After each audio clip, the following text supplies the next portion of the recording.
Hernández. Miriam, ella estudió la licenciatura en matemáticas en la Universidad de Veracruzana. Después hizo estudios de maestría en estadística y probabilidad en el CIMAC. Hizo su doctorado en la Universidad Veracruzana. Ella sus áreas de interés son probabilidad, estadística, hace temas de actuaría, optimización.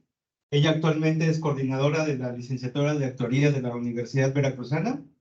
Miriam también se dedica a la divulgación de las matemáticas.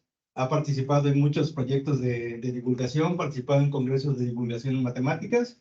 Es una de las principales divulgadoras de la Universidad Veracruzana. Y Miriam nos va a presentar el día de hoy, nos va a hablar sobre la ecuación que cambió a las finanzas. Adelante, Miriam. Voy. Voy. Ok, listo.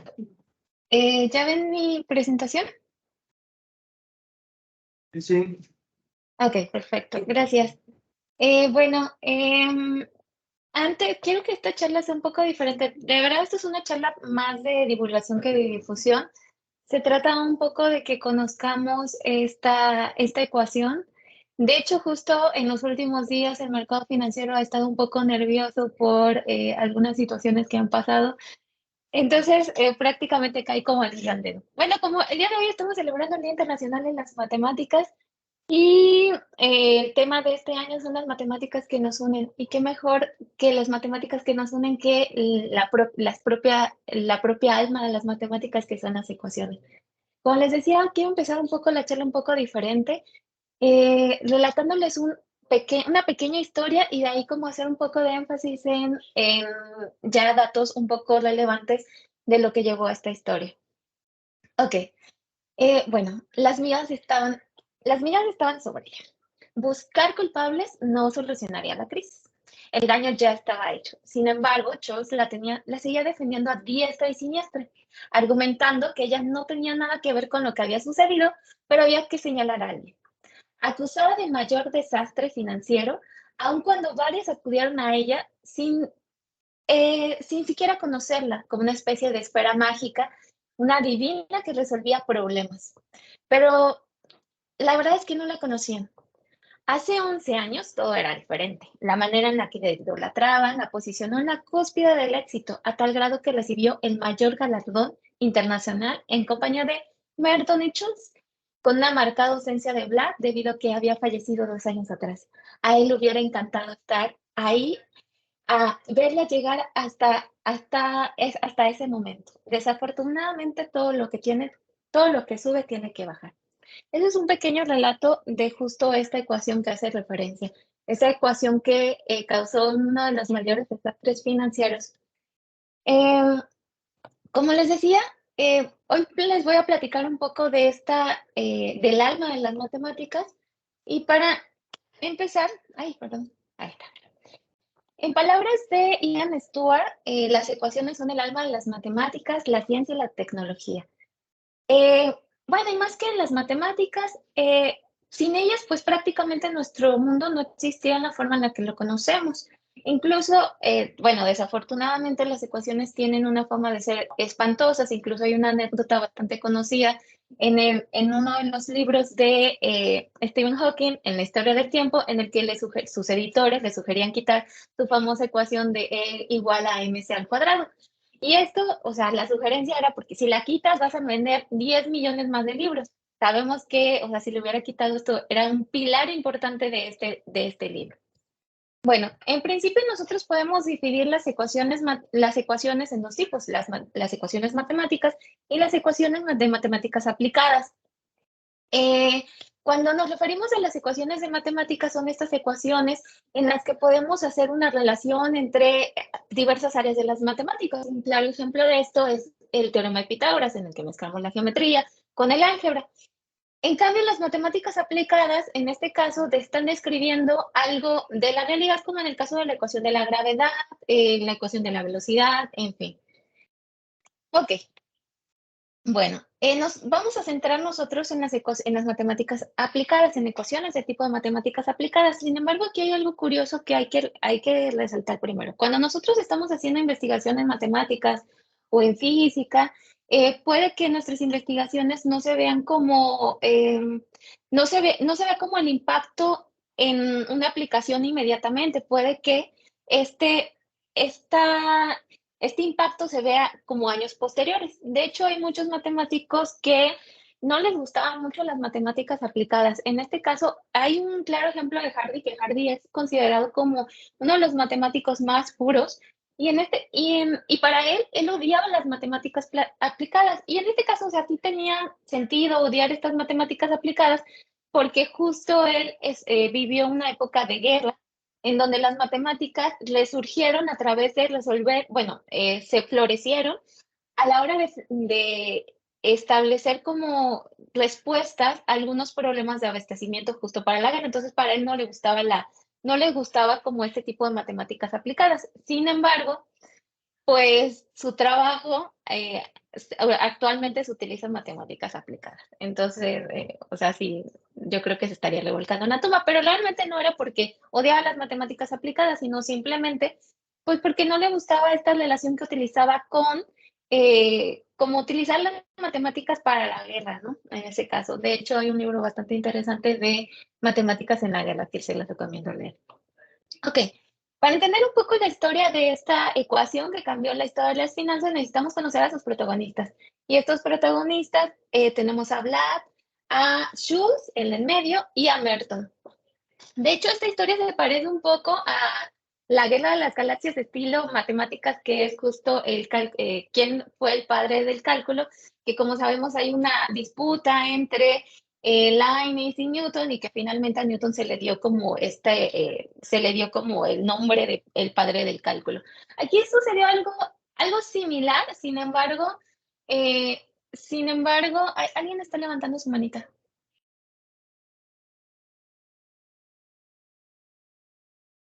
¿Todo bien? ¿Sí me siguen escuchando? Sí. Ok, Sí, te perfecto. escuchamos. Ah, ok. Sí, entonces, como les decía que necesitamos conocer como a los protagonistas, aunque la verdad, o sea, la historia de Newton y Leibniz, que sí es un poco violenta, bueno, no sé si decirlo violenta, violenta social, en este caso no, o sea, y de igual forma estuvieron trabajando en la misma ecuación, pero ellos fueron amigos, de hecho, ellos fueron los que recibieron el Premio Nobel de Economía por esta ecuación. Ok, para un poco describir el camino que llevó a generar esta ecuación, necesitamos primero conocer a cada uno de sus protagonistas y en principio necesitamos conocer a Vlad. Como decía en el relato, cuando eh, Schultz y Merton recibieron el premio Nobel, Vlad ya había fallecido, lamentablemente ya había fallecido 2 años atrás. Y como sabemos, el premio Nobel no se puede dar póstumo, entonces pues solamente se los dieron a ellos dos. Ok, la verdad es que la historia de Vlad es una historia bastante curiosa y la verdad, más que curiosa, quizás puede ser un poco motivadora, porque a veces cuando estamos en la licenciatura, en la maestría o en el doctorado, parece que las cosas nos cuestan un montón, ¿no? A veces vamos sacando las materias como así de panzazo y él era justo el claro ejemplo de esta situación. Él estaba estudiando en Harvard, pero si uno le preguntaba que por qué estaba estudiando en Harvard, él simplemente decía que porque el coro que tenía Harvard era muy bueno. Obviamente, si a nosotros nos preguntaran por qué nos gustaría estudiar en Harvard, esa no sería la respuesta. La verdad es que él era bastante peculiar. En principio estaba estudiando ciencias sociales, algo totalmente alejado de matemáticas, de física, pero la verdad es que su formación estaba, bueno, hay algunas escuelas en las que uno puede ser libre de elegir cualquier asignatura y a pesar y con ello hacer su formación como académica durante la licenciatura, como un modelo integral y flexible, algo así. Entonces, en este caso, Vlad hacía lo mismo prácticamente, o sea, sí, cuando ya estaba en el octavo, ya estaba casi a nada de terminar la licenciatura, él decidió que eso no era lo suyo y empezó a tomar materias de otras áreas, de otras licenciaturas. Para empezar, no concluye ciencias sociales y se cambia a física. Y aquí la verdad es que en lugar de tomar como las materias asignadas de física, empieza a tomar como materias más enfocadas a matemáticas, a ingeniería mecánica, mecatrónica, en fin, ¿no? Como gustos bien diversos. La verdad es que desde este como cambio, él estaba muy interesado en hacer algo de aplicaciones, como ver prácticamente en qué se podía ocupar toda la teoría que él estaba empleando. Bueno, terminó su trabajo como físico y en este momento no tenía ninguna relación en economía, en finanzas, nada. Para él, o sea, este tema era como bastante ajeno a él. Él solamente se dedicaba a cuestiones de física y matemáticas. Ya cuando llega al doctorado, obviamente siguiendo la línea de física, él empieza a tomar otra vez, o sea, un poco disperso, empieza a tomar materias de todo un poco.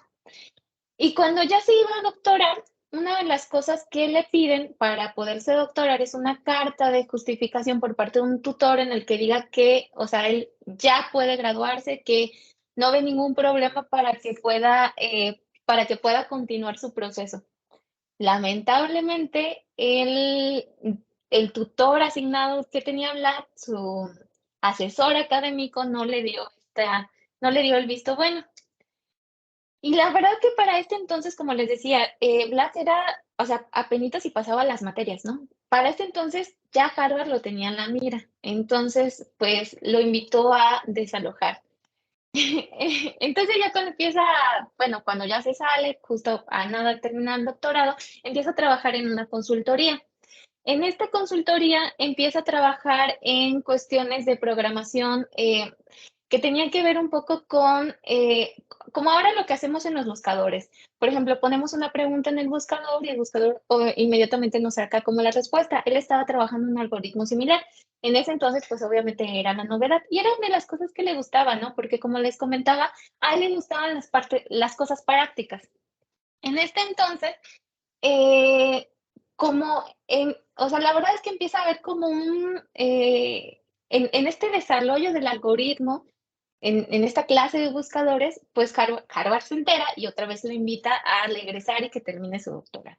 Y ya termina el doctorado, justo se gradúa con este algoritmo que propuso en la consultoría y hasta este momento igual sigue sin saber nada de finanzas.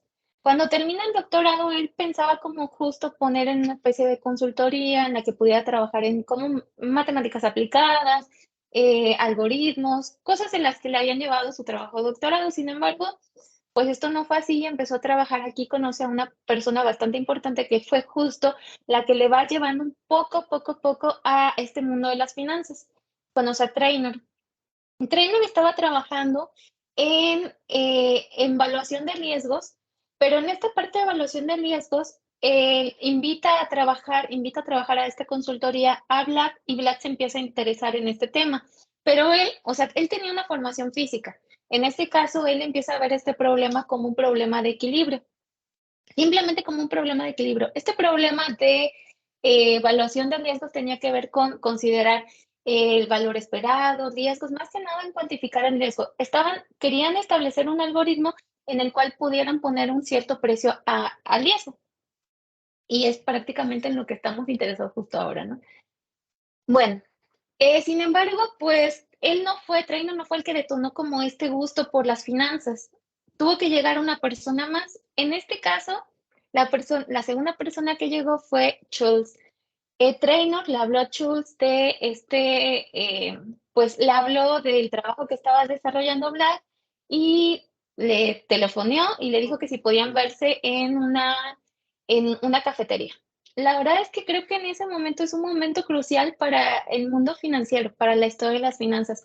Es aquí cuando dos grandes personalidades se unen y no solamente se unen, sino que inmediatamente congenian y a partir de aquí empiezan a trabajar. Sin embargo, como nosotros podemos ver aquí en las dos fotografías, estas dos personalidades son totalmente distintas. Como podemos ver, a Chul se ve como un poco más carismático y a Vlad como un poco más introvertido.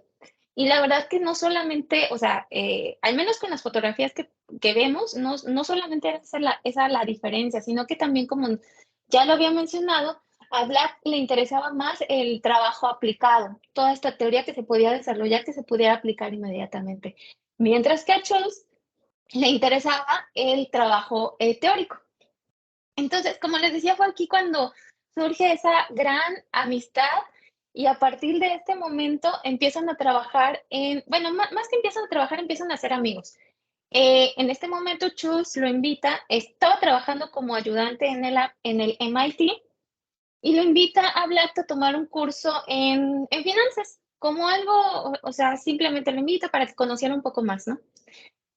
Fue en este momento cuando, o sea, si bien este curso le ayudó a Black a consolidar un poco más sus conocimientos en finanzas, la verdad es que él se empieza a desenvolver un poco más cuando a Chus le llega una invitación para trabajar en un proyecto. Este proyecto era un proyecto totalmente aplicado de finanzas. O sea, lo que se quería era establecer un precio a ciertos activos. Pero pues a él, como les comentaba, no le gustaba trabajar en cosas teóricas. Él le gustaba la parte, perdón, a él no le gustaba trabajar en cosas prácticas y no le gustaba trabajar en cosas teóricas. En este momento ya conocía a Blas, entonces le pasa el trabajito a él, ¿no? Le digo, oye, pues vente a hacer. Y entonces él empezó a trabajar en este nuevo modelo. Cuando empieza a trabajar en este nuevo modelo, y aquí voy a hacer una pausa, porque como les mencionaba al principio de la charla, hay hay mucha teoría que se empieza a desarrollar y que quizás en principio no vemos una aplicación inmediata, sino que tiene que pasar mucho tiempo. En este momento también hay que recordar que Black tenía una formación de físico. La verdad es que él tenía una gran ventaja porque cuando empieza a trabajar en la consultoría, bueno, en este proyecto, no solamente tenía esa ventaja de poder conocer todo el modelo financiero, el modelo matemático, sino que también tenía la habilidad de poderlo traducir a los economistas y a los financieros. La verdad, eso fue como bastante un plus para Black, ¿no? Pero no solamente eso, como les decía, su formación era física. Entonces él empieza a desarrollar un modelo de tal forma que empieza a asociar el movimiento de una partícula, la descripción del movimiento de una partícula, a este nuevo modelo financiero que estaba haciendo. Este movimiento de la partícula era justo el movimiento browniano. Entonces incorpora el movimiento browniano a sus modelos financieros y es aquí cuando se crea el boom. En este momento, Schultz se ve interesado por el trabajo que está desarrollando Black y entre los dos empiezan a trabajar en este modelo. Como les decía, tenemos tres protagonistas en esta historia. Tenemos a Black, a Chus y a Merton. En este caso, Merton era un estudiante de Chus. Él estaba trabajando justo en el mismo proyecto que estaba trabajando, bueno, obviamente no en el mismo trabajo que tenía Black, sino simplemente llegó a esta misma ecuación a través de otro método matemático. Es aquí cuando los tres se juntan y y consolidan esta ecuación. Por eso les decía que se parece un poco a la historia del cálculo, ¿no? Esta historia de la guerra de las galaxias de estilo matemáticas, en la que pues se quiere decir quién es el padre del cálculo en este caso, pues simplemente, o sea, de hecho este tipo de cosas se le llama paralelismos, que prácticamente dos personas están trabajando en el mismo tema, pero separados, ¿no? En este caso pasó lo mismo. Ok, bueno, desafortunadamente, como les había comentado, bueno, afortunadamente les dieron el premio Nobel, pero en este caso ya no estaba Black, ya había fallecido 2 años atrás.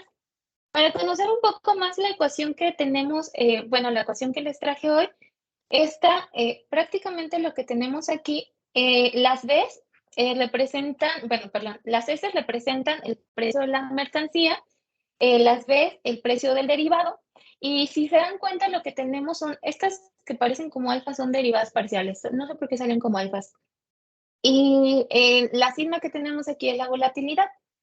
En este caso, la ecuación está describiendo cómo el precio de un derivado financiero cambia al tiempo basándose en el principio en el cual el precio es correcto.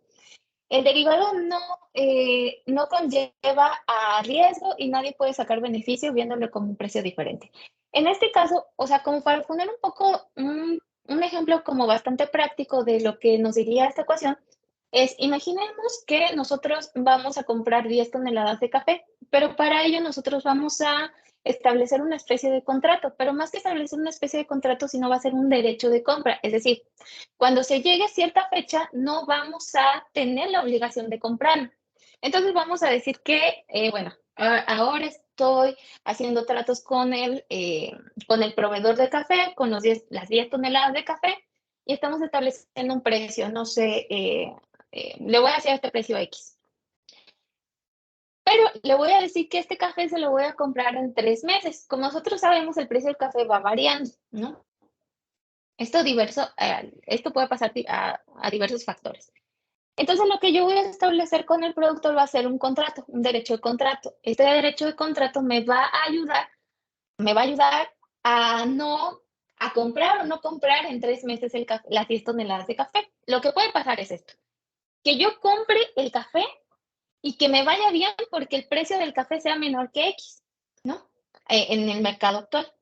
O que el precio, o puede pasar también que el precio de a los 3 meses sea mayor que X. Entonces, en este caso, pues no me convendría comprar y entonces puedo ejercer mi derecho de no comprar el café. Bueno, como nosotros sabemos, una de las cosas que como matemáticos, como actuarios, una de las cosas que tenemos que tener bastante claras es, antes de utilizar algún resultado, tener bien claro cuáles son estos requerimientos o cuáles son estos requisitos que necesitamos para poder aplicar el teorema, ¿no? Eso es bien importante. No podemos, por ejemplo, un ejemplo bastante sencillo, no podemos aplicar el teorema de Pitágoras a un triángulo que no es rectángulo. O sea, obviamente hay una generalización del teorema de Pitágoras, pero como tal, el teorema de Pitágoras no lo podemos aplicar si no cumple estos requisitos. Entonces, lamentablemente esto fue lo que pasó con la ecuación. Cuando se da a conocer esta ecuación, hay un boom financiero bastante espantoso, porque había muchas personas que empezaron a utilizar la ecuación sin conocerla, sin utilizar todos estos supuestos que Merton, Blatt y Schultz habían propuesto para poder utilizarla. Y, por ejemplo, cuando en este tipo de compras, en este tipo de evaluaciones, hacían un mal movimiento, simplemente le echaban la culpa a la mala suerte, ¿no? Y nosotros sabemos que en matemáticas no existe la mala suerte, sino simplemente estaban empleando muy mal la ecuación. Otra de las cosas, otra de las cosas que lamentablemente provocó esta ecuación fue que provocó un montón de préstamos hipotecarios. Le estaban dando préstamos hipotecarios a personas que no eran factibles de poderlo pagar. Y simplemente, o sea, porque lo que hacían era simplemente, pues esta ecuación me dice que sí, esta persona lo va a pagar, le puedo dar esto, pero realmente, o sea, no se estaban considerando los supuestos para poder utilizar. Y bueno, ay, ok. Ay. Y como les decía, esto provocó el desastre financiero que de hecho fue el gobierno de Estados Unidos que tuvo que salir al rescate de este desastre financiero. Y aquí una de las cosas que tenemos que recordar es que prácticamente las ecuaciones son una herramienta y las herramientas deben ser utilizadas por las personas que conocen cómo utilizar estas herramientas. En este caso, conocer todos estos supuestos que nos van a ayudar a poder utilizarla, como les decía en el caso del teorema de Pitágoras. Eh, y en palabras de Ian Stewart, el sector financiero es demasiado complejo para que sea dirigido por corazonadas humanas y razonamientos vagos. Necesita desesperadamente más matemáticas, no menos, pero también necesita aprender cómo usar las matemáticas de manera inteligente, más que algún tipo de talismán mágico, o sea, como aquí en este caso la ecuación que lo utilizaban como una especie de bola mágica que podía predecir cuánto dinero podían soltar, cuánto dinero podían prestar, cuántos créditos hipotecarios podían mostrar. Y bueno, esta charla la pueden encontrar, esta fue como un poco de la bibliografía que he estado leyendo para esta charla, que son las 17 ecuaciones que cambiaron el mundo de Ian Stewart, y cuando los físicos asaltaron el mercado de James Watt. Y eso es todo. Muchas gracias.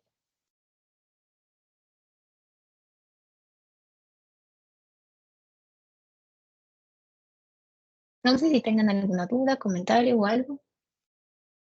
¿Quién tiene alguna pregunta para Miriam? Sí, es una pregunta. ¿Cuál es?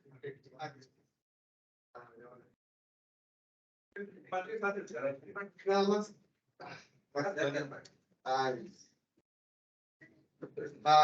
Como dije, es una pregunta un poco chistosa porque nadie nos iba a preguntar cuáles eran los últimos dos libros que mencionó para investigar un poco, para poder leer un poco más. Sí, ¿Me de hecho, escuchó? ujú.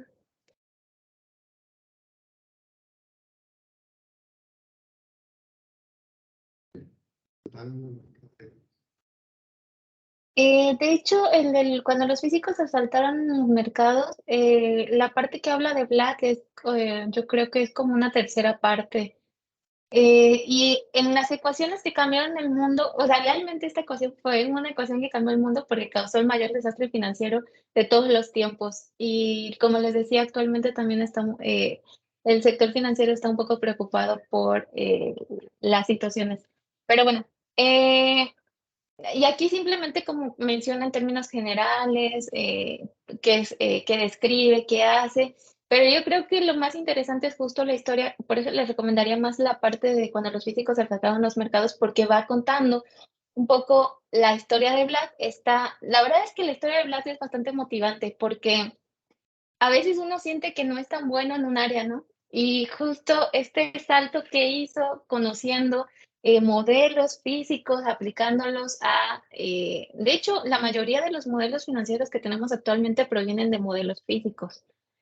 Y esta gran ventaja que tenía Black, pues para poder, no solamente para poder entender estos modelos financieros, sino que para poder hacer la traducción, nosotros sabemos que cuando nosotros hacemos consultoría, ese puente en el que hacemos con las personas externas a matemáticas es bastante complicado, ¿no? O de ambos lados, ¿no?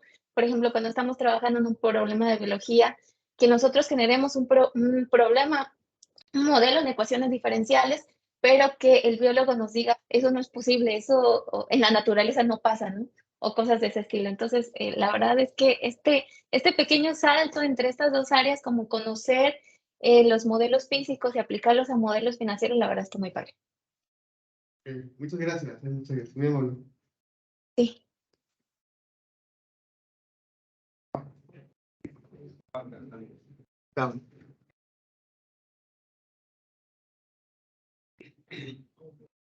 Buenos días y muchas gracias por la plática tan interesante. A raíz de ese desastre financiero, el gobierno de Estados Unidos implementó una serie de regulaciones.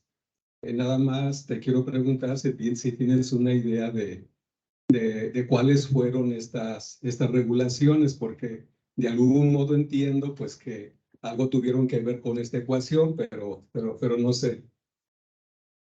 En las regulaciones del gobierno, no, eso sí se lo debo. De hecho, hay una película ahora, me parece, bueno, y eso porque me comentaron mis alumnos, porque la verdad no la he visto, que justo habla de este desastre financiero y está en Netflix, pero ahora olvidé el nombre. Bueno, gracias. Bueno, y esto volvió a salir a relación porque creo que en esta semana, la semana que pasó, el bueno, el banco de Silicon Valley, igual entró en una especie de quiebra, entonces otra vez volvió a salir lo del desastre financiero que ocurrió a raíz de 2008 y de las regulaciones que implementó el gobierno y eso, pero no, yo no sé cuáles fueron y por eso era la pregunta. Sí, gracias. Sí, de hecho, bueno, justo siguiendo las noticias estaba diciendo el gobierno estadounidense que como aquella vez el gobierno salió como al rescate, ¿no? Y en esta vez está condicionando, dice, solamente va a salir al rescate bajo ciertas condiciones, eso es lo que están diciendo ahora. Y ahí les iba a comentar otra cosa, ya se me fue. Bueno, ya. Bueno, gracias. ¿Puedes acercarte con el micrófono, por favor?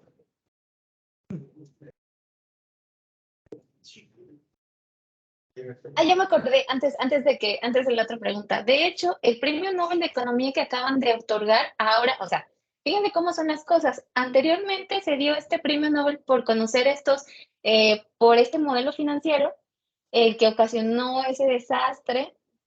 Y el Premio Nobel actual fue justo una ecuación que resuelve este tipo de desastres financieros. Ya, es todo. ¿Cuál es tu pregunta? Disculpe, usted mencionó que la ecuación de la que revolucionó el sistema financiero no se pudo ser compatible con los préstamos que se hicieron en un dicho periodo. Mencionó que las personas que hicieron los préstamos no pudieron pagar sus bonos, sus créditos, porque no se, los bonos, el pago que iban a dar en el momento que lo iban a pagar en el futuro, no podían cubrir los intereses, algo así mencionó. Como a qué variaciones o factores se debió que no pudieran pagar de acuerdo con la fórmula, o por qué no se pudo ser compatible la fórmula con esas variaciones. Esa variación. Sí, es que realmente le estaban otorgando créditos hipotecarios a gente que no podía ser capaz de pagar un crédito hipotecario. Ese fue el problema. O O sea, sea, no fue tanto por la fórmula, sino por la liquidez de las personas. exactamente. De hecho, o sea, como como a la hora de dar a la luz a esta ecuación, uno pensaría ay, esta ecuación ya me va a resolver como todos meto la ecuación, esto, pero, bueno, no sé, a ver, ¿cómo explicarlo? Es como cuando simplemente metes los datos, tú sabes que te va a dar algo, pero no sabes que involucrado ahí va a haber como una especie de riesgo, ¿no? Para poder considerar ese riesgo, pues obviamente debiste haber hecho una segmentación del mercado. O sea, a este tipo de mercado sí le puedo ofrecer este producto financiero. De hecho, ahora sabemos que justo todos los productos financieros que se ofrecen actualmente ya están segmentados por tipo de población y por edad, ¿no? O sea, incluso en los seguros, no podemos ofrecer un seguro de vida a, eh, a jóvenes de 14 a 20 años que un seguro de vida a personas como de 50 en adelante, ¿no? Cosas de ese estilo. O sea, ahora se están implementando como ese tipo de cosas, hacer una segmentación más correcta del mercado. Ok, gracias. Sí. ¿Alguien tiene alguna otra pregunta para Miriam? ¿No? ¿En línea hay alguna pregunta? Creo que no. No.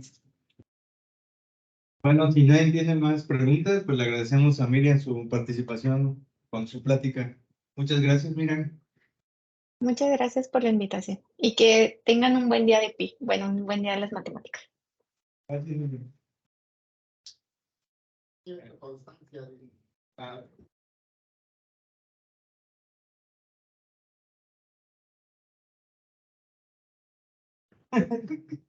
No, vale, una foto. ¿A las 10, no? Ok, la siguiente conferencia va a empezar a las 10 de la mañana, ¿no? Entonces vamos a tener unos minutos para. Ya no está el café, pero ya pero está el café. Al menos hay agua. Ya está conectado, ¿no? Sí.